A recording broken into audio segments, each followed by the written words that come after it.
Well, it's a lot of fun, and you get to meet all these nice stars. Shannen Doherty and Jennie Garth were supposed to be best friends on Beverly Hills 90210. Behind the scenes, it was war. It started with innocent pranks. Jennie pulled down crew members' pants for laughs. Shannen fought back with something worse. She lifted Jennie's skirt on set, revealing her underwear to everyone. The jokes turned ugly. Then came the day they physically fought on the Peach Pit set. Security had to break them up. What happened next shocked everyone. The truth about their 30-year feud will change everything you thought you knew. Shannen Maria Doherty was born on April 12, 1971, at 5:23 p.m. in a small hospital in downtown Memphis, Tennessee. Her mother, Rosa, owned a beauty parlor and followed Southern Baptist traditions, while her father, Tom, worked in banking. Their home ran on strict manners and Sunday church. Her roots stretched deep through Irish, English, Scottish, and French lines, all tangled in the southern air of Memphis. Rosa had a sharp eye for style and a warm way of speaking. She'd take little Shannen shopping for Sunday dresses, making it a weekly ritual. Those early years were wrapped in respect, structure, and family rhythms that never really left her. When Shannen turned 2, the family moved briefly to Palm Springs, California, after her father's job changed. It was sunlit and full of movie posters and flashy shops. She'd wander the Palm Springs Mall with Rosa, staring at film ads and dreaming without really knowing what she was dreaming of. They lived on West Granada Street in a modest house. Her father's bank job paid the bills but left no room for extras. Even then, Shannen stood out. Neighbors remembered her organizing games at the park like a tiny general. It was there she first got close enough to the idea of Hollywood to imagine it. In 1978, the family moved again, this time for good. Her father expanded his transportation business and they headed for Los Angeles. Palos Verdes became home. Shannen started at Valmonte Elementary. Her mother noticed her love for performing and pushed her toward local church plays. The garage turned into a rehearsal stage. Rosa drove her to auditions, helped her learn lines, and cheered her from the edges. At 10, Shannen got her break. In 1981, she landed a role on Father Murphy, playing a spunky orphan in an NBC 2-part special. It filmed at Culver Studios, and producer Michael Landon saw something in her. He taught her how to survive a set, how to act professionally, and warned her about the darker corners of the industry. His guidance stayed with her for years. Shannen was enrolled at Lycée Français de Los Angeles, a strict bilingual school with a reputation for tough classes, and celebrity students like Jodie Foster and Claire Danes. She balanced French literature with secret script readings under her desk. She graduated in 1989 with honors, ranking in the top 5% of her class. Most days, she stayed late, rehearsing lines after hours. Sometimes filming made her miss events like graduation, but she always came back to collect what she earned. That school taught her discipline, and its mix of cultures widened her world. At home, she had her brother, Sean. Born in 1967, Sean was 5 years older and fiercely protective. He teased her dreams of being an actress, but never mocked them. When kids picked on her, Sean stepped in. They played in the park for hours and built their own strange little games. Even when Shannen hit stardom, Sean stayed one of the few people she could trust without hesitation. By the end of 1981,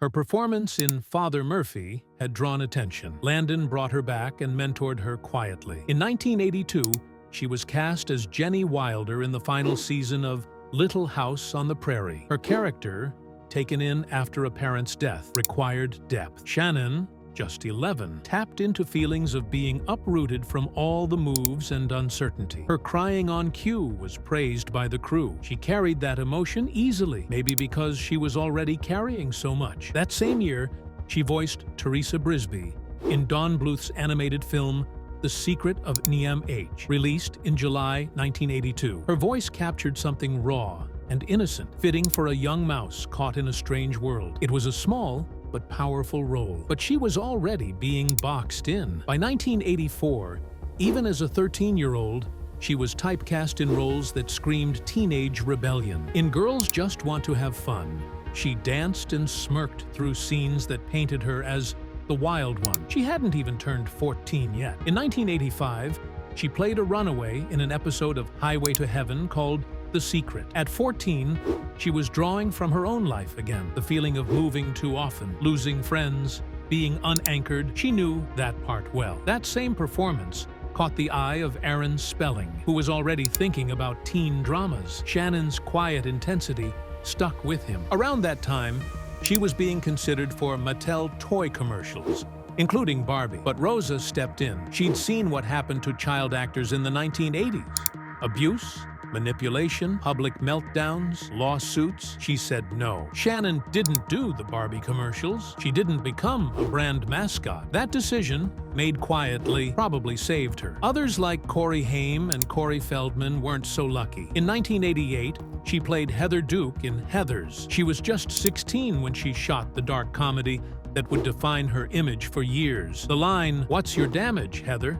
echoed everywhere. The movie, released in March 1989, caused waves. It was banned in some countries. Theaters pulled it. Critics fought over it. But it didn't matter. Shannen had arrived. Her performance, raw and sharp, stood tall beside Winona Ryder and Christian Slater. By the end of that year, the studio offers started coming fast. She auditioned for Beverly Hills 90210.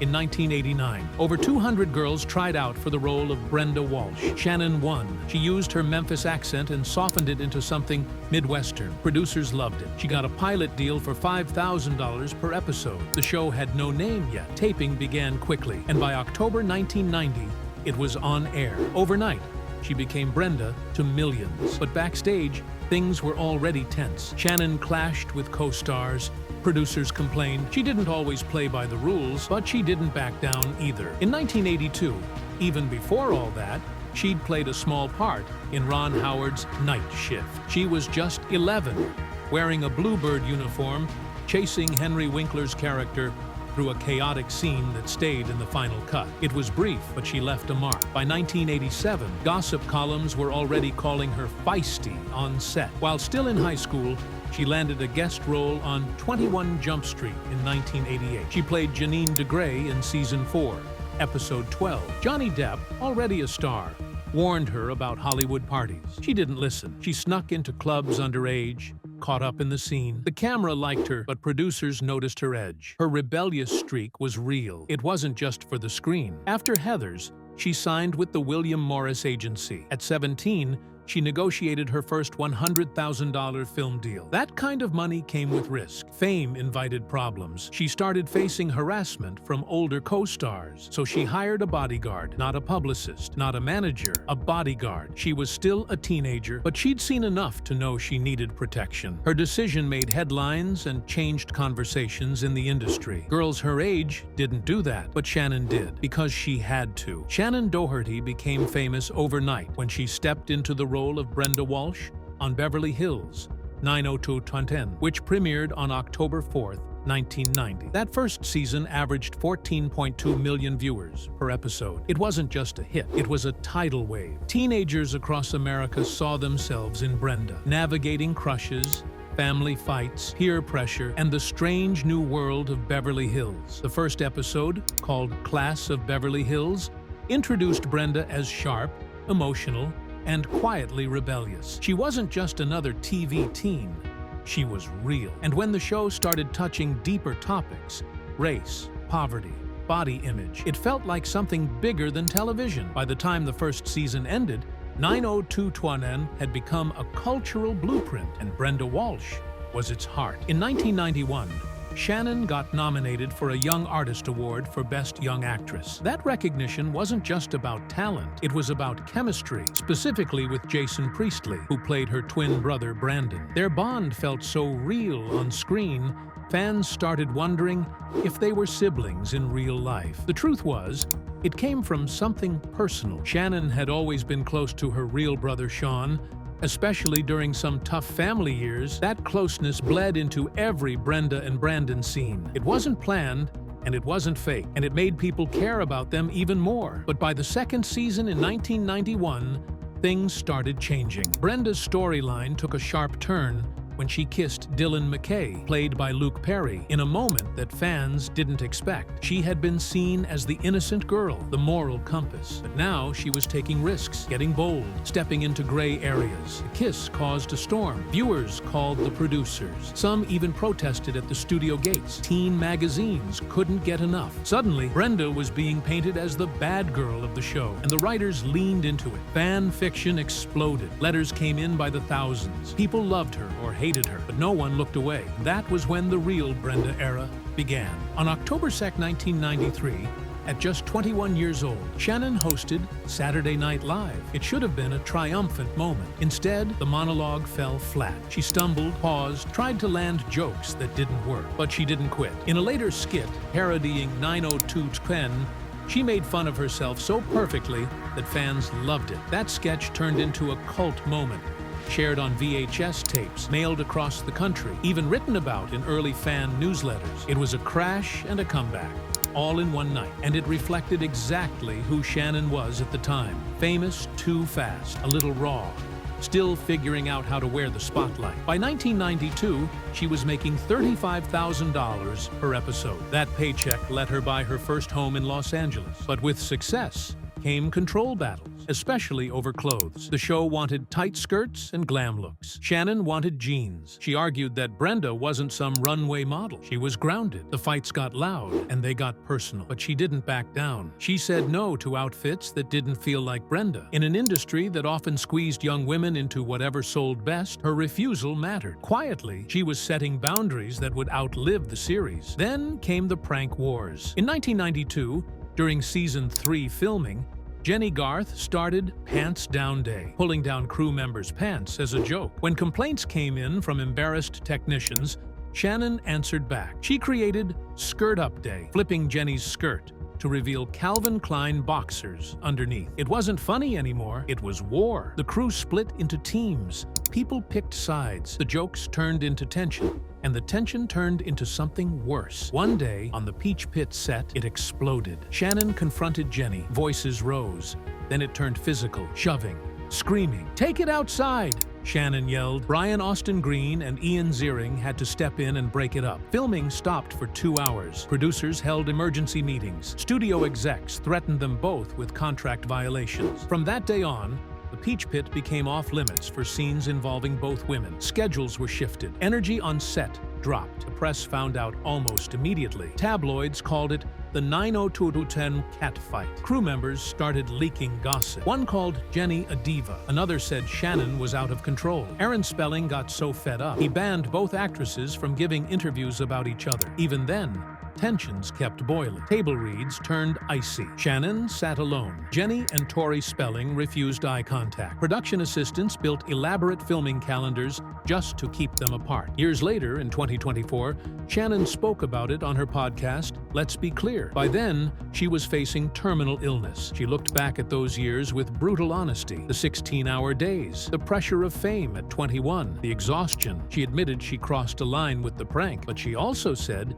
she was just trying to survive in an impossible environment. She was scared, she was burnt out, and she handled it the wrong way. But she owned it. After the fight, the lines between friendships on set became clear. Tori sided with Jennie. Shannen ate alone in her trailer. She started demanding solo storylines, ones that wouldn't require working with Jennie or Tori. That's how the Paris trip arc was born. Producers rewrote scripts to separate them. Table reads turned cold. Brenda's scenes grew more isolated. And by the end of season 4, it was clear something had to give. On May 25th, 1994, Shannen's final episode aired. It was called Mr. Walsh Goes to Washington. Months earlier, she had told TV Guide that she quit the show, but in reality, she was fired. Aaron Spelling never even had a proper conversation with her. She had been showing up late to set. Sometimes, her delays added 2 or 3 extra hours to everyone's day. Castmates were frustrated. The tension was impossible to ignore, and behind that behavior was a deeper story. She had married Ashley Hamilton in October 1993 and divorced him by April 1994. During that time, his drug addiction spiraled, and Shannen feared leaving him alone. She didn't know how to balance her life and her job, and in the end, the job slipped away. Season 4 of 90210 was the show's highest rated yet. It averaged 21.1 million viewers per week. Brenda's exit hit fans hard. Her storyline ended with her moving to Minnesota, but the interviews didn't stop. Shannen told TV Guide again that she wished someone had just sat her down and told her what was coming. She believed it could have been saved, and part of her always resented how the show, built around the Walsh twins, let one of them quietly disappear. After she left, Jennie Garth's character, Kelly Taylor, became the show's central figure. Some storylines even made Brenda look foolish for leaving. Shannen noticed she didn't like it, and the memories of the prank war never really faded. That skirt lift, those boxer shorts, that near fight, it all lingered. Both women later admitted they were intense Aries who never backed down. And locked together on set for 14 to 16 hours a day, it was a recipe for explosion. Her last day on set was tough. The only cast member she felt truly close to was Luke Perry. Their friendship went far beyond their Brenda and Dylan roles. When he died in 2019 from a stroke at just 52, Shannen said she felt lost.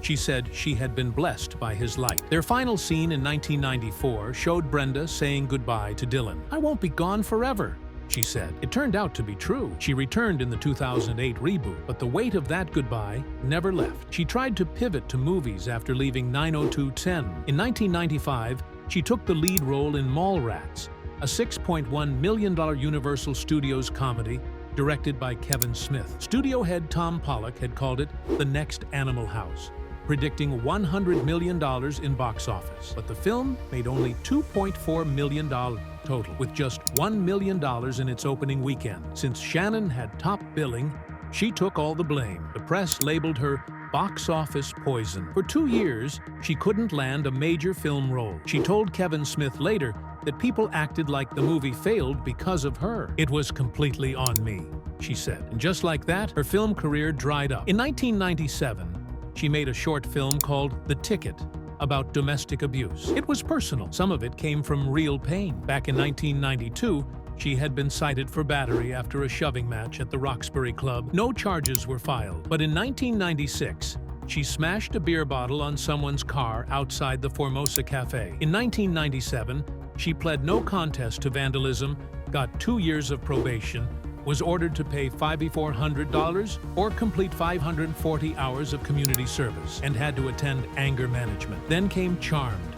In 1998, Aaron Spelling gave her another shot. She played Prue Halliwell and earned $75,000 per episode. She directed 3 episodes, but behind the scenes, things fell apart again. Alyssa Milano grew frustrated and hired a mediator. In 2001, she gave the producers an ultimatum: either Shannen goes or she walks. Milano threatened to sue for creating a hostile work environment. Shannen and Holly Marie Combs refused mediation. Eventually, Milano's pressure worked. Shannen was fired again, but no one told the truth publicly. For years, her reps said she left voluntarily. The real story came out in 2023, when Combs told it all on Shannen's podcast. She was 22 when she married Ashley Hamilton in September 1993. He was the son of actor George Hamilton and already sinking deep into drug addiction. Shannen Doherty thought she was building a life, but it became a trap. He'd vanished to score drugs. He'd come back angry. She told it later,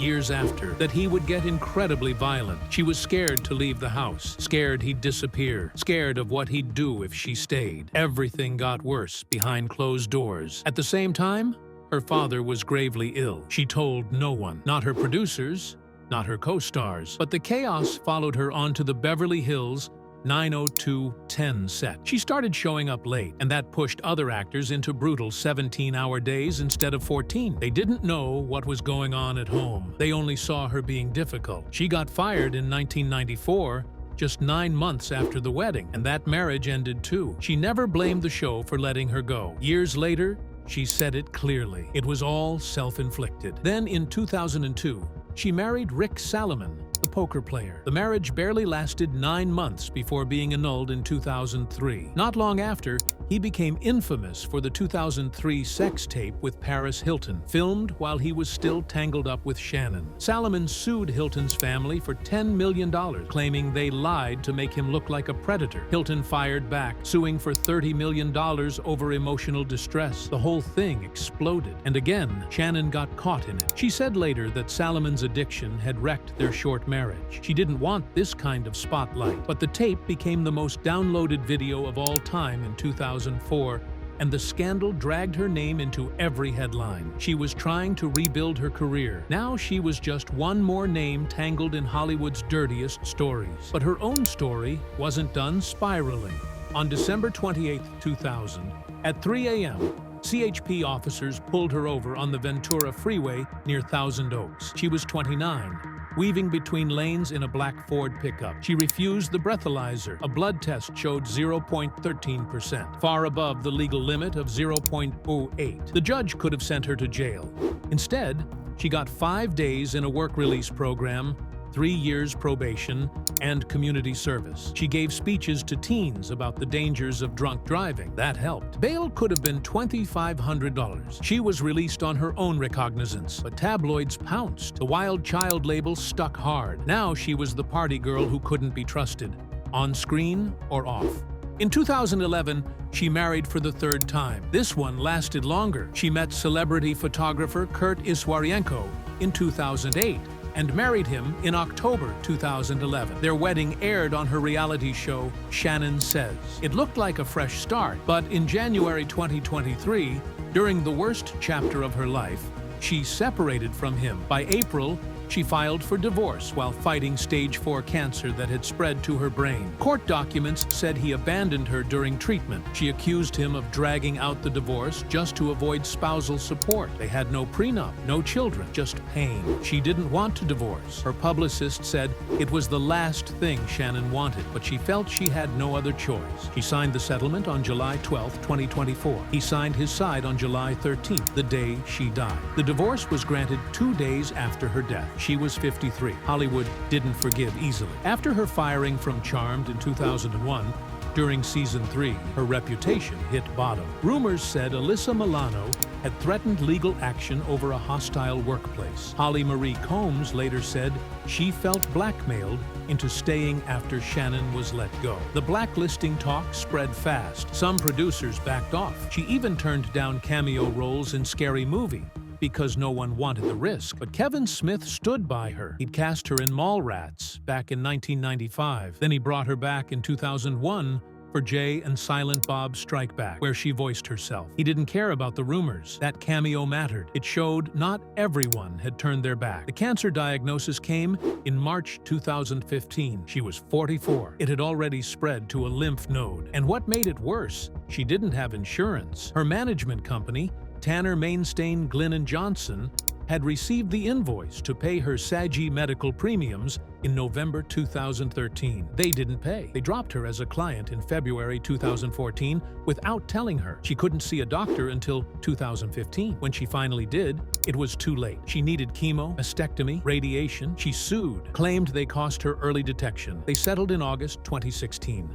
Terms were never shared. She got through it. By April 2017, she was in remission. She wrote on Instagram, "Good news?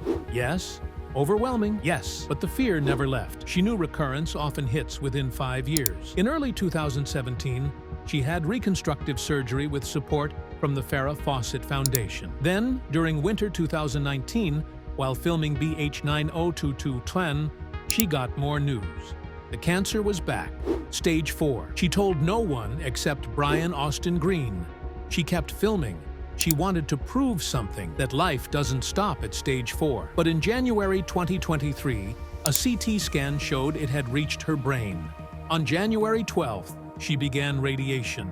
She posted a video in June, crying as she was fitted for the immobilization mask. She hated tight spaces. The mask locked her head in place. She said, "My fear is obvious." By November, it had spread to her bones. Then, in January 2024, she announced a glimmer of hope. A new infusion treatment seemed to work. After the 6th or 7th round, She said it broke the blood-brain barrier. I call that a miracle. Even through pain, she worked. In 2021, she appeared in 2 Lifetime movies, Dying to Belong and List of a Lifetime. They aired back-to-back on October 9th and 10th. She also directed content for Lifetime's Stop Breast Cancer for Life campaign. The crew was mostly women. The lead character had triple-negative breast cancer. Shannen poured her real story into the work. By May 2024, something rare happened. She and Jennie Garth had reconciled. She said on her podcast, "Let's be clear. We see each other at conventions and laugh. Back in the 90s, they'd fought over silly things like Skirt Up Day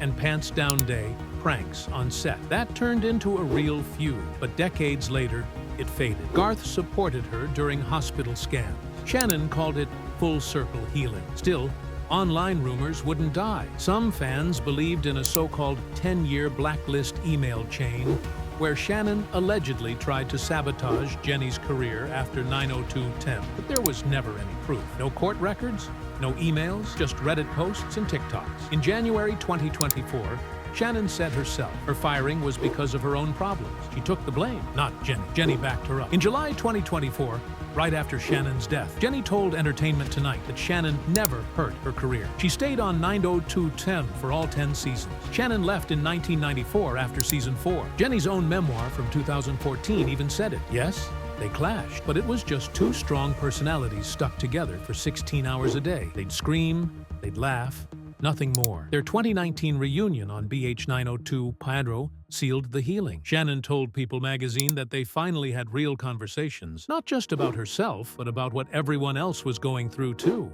By September 2023, at a 90s con panel in Tampa, Shannen walked on stage to a standing ovation. Jennie stood beside her. By May 2024, Shannen told listeners they were all good now. On July 13th, 2024, Shannen Doherty died at 53. She passed peacefully, surrounded by loved ones and her dog, Bowie. Jennie posted 2 old photos from the set and wrote, "I am still processing my tremendous grief over the loss of my longtime friend Shannen, the woman I have often described as one of the strongest people I have ever known." She said they were so often pitted against each other, but it was never true. That phrase, pitted against each other, became her final defense of their friendship. Jennie called her courageous, passionate, generous, and she admitted something else. Even though she knew the cancer was terminal, she still didn't believe Shannen would die. "There was just something about her," she said. "I just didn't think that would happen."